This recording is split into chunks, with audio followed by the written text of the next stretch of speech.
Lesson 18 on equations and inequalities. In this lesson, we shall solve rational inequalities. Please subscribe, like, share, and comment.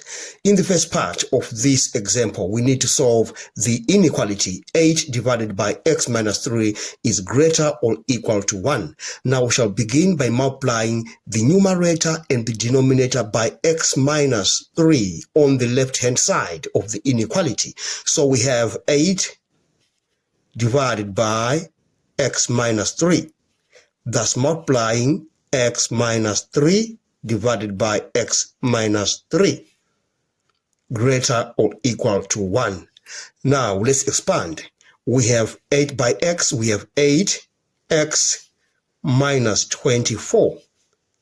If we expand the denominator, we shall get x squared minus 6x plus 9, greater or equal to 1. Now we shall multiply both sides of that inequality by x squared minus 6 plus 9. We have 8x minus 24 is greater or equal to this multiplied by 1.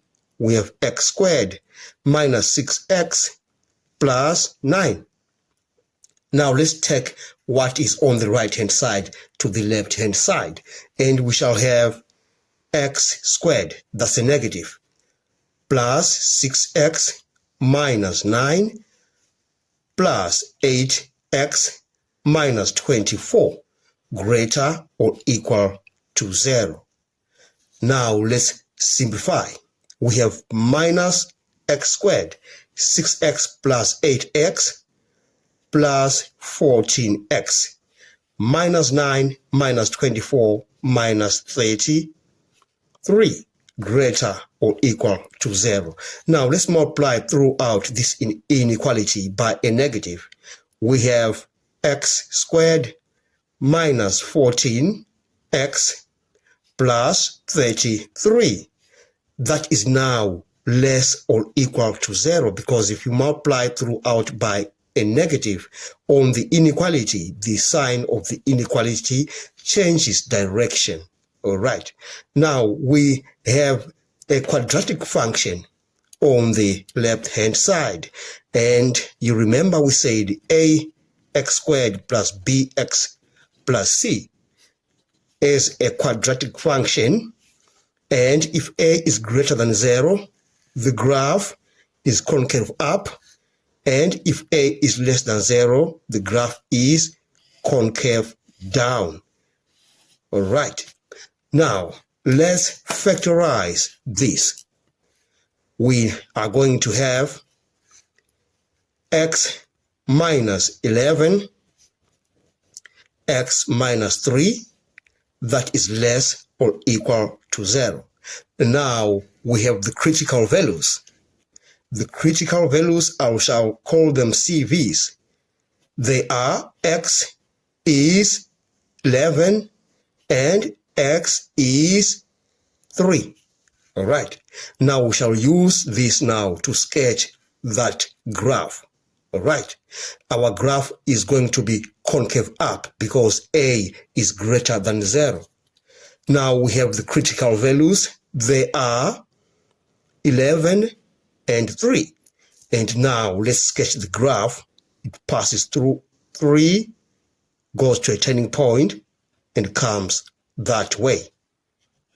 Now we are saying parts of this graph that are less than 0 are found in that region. All right. Then we say x is less than or equal to 11, and x is greater than 3. This point here is an asymptote, because if we check on the inequality above, we have 8 over x minus 3. So x doesn't have to be equal to 3. So we don't have to say x is greater or equal to 3. we must say x is greater than 3 because x doesn't have to be 3. Then we are done with that inequality. Let's look at part B of this example. We shall multiply throughout this inequality by x squared plus 3 to get 7x is greater than x multiplied by x squared plus 3. Now let's expand the right-hand side. We have 7x is greater than x to the power of 3 plus 3x. Then we take the 7x to the other side. We have 0 is greater than x to the power of 3 plus 3x minus 7x. Then we say 0 is greater than x to the power of 3 minus 4x. I can just rewrite that inequality as x to the power of 3 minus 4x is less than 0. It is the same thing with that. All right.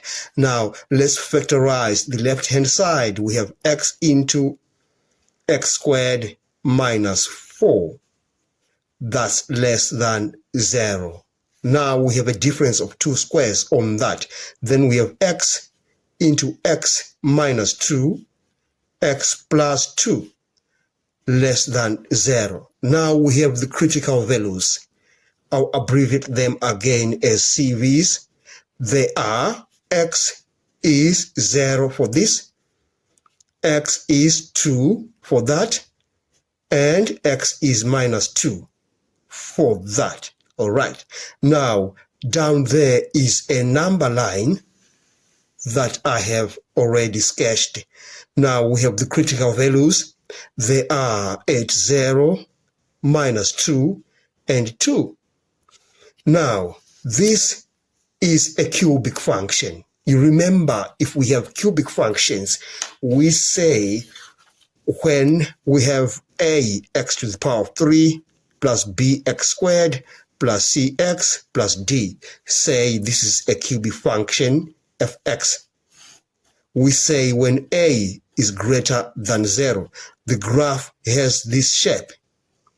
And when a is less than 0, the graph has that shape.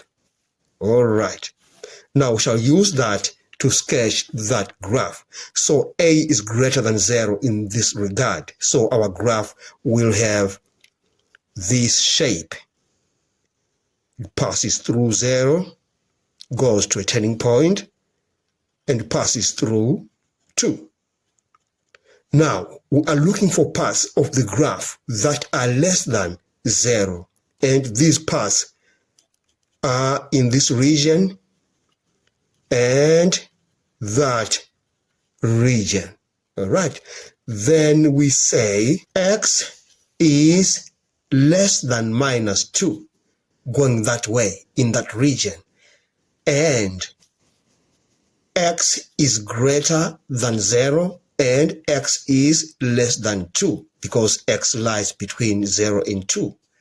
And we are done with this rational inequality. Thanks for watching. Please subscribe, like, share, and comment. Enjoy your day.